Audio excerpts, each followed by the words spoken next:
نبی علیہ السلام نے یهودو سوال کړو چې کو تا چرته دا قران پتا باندې په یو ځای باندې نازل شوی وینو ما با مونږ به منلی وي پتاو ایمان راوړې وي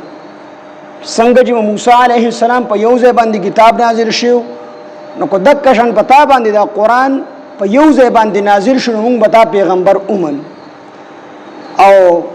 بعض روایتو کې دي چې دی ورته دا خبره ومکړه چې الله پاک د یو کس په نوم باندې خطر ولېږي او پکې ولېږي چې دا زما پیغمبر دی او دا زما قران دی دا قران زما کتاب دی دا اومن نو الله غیب دی من والله پاک جل شانه وته فرمایل نبی علیہ السلام د دې آیاتونو کې تسلیم دا چې دا خبره د يهودو مشرانو ستانه مخ کې حضرت موسی علیہ السلام د کړي دي بلکې تاسو چې کوم خبرې کړي دي نو د دینه سخت خبره حضرت موسی علیہ السلام د کړي دي بده باندې مخ پکېږي البته دې چې دا خبره کوي چې کوم تاسو دا قران په یو ځای پتا باندې نازل شوی موږ به اومنو موسی علیہ السلام باندې خو په یو ځای باندې تورات نازل هغه ولې نه مني هغه هم دې سي ایمان نه وروړي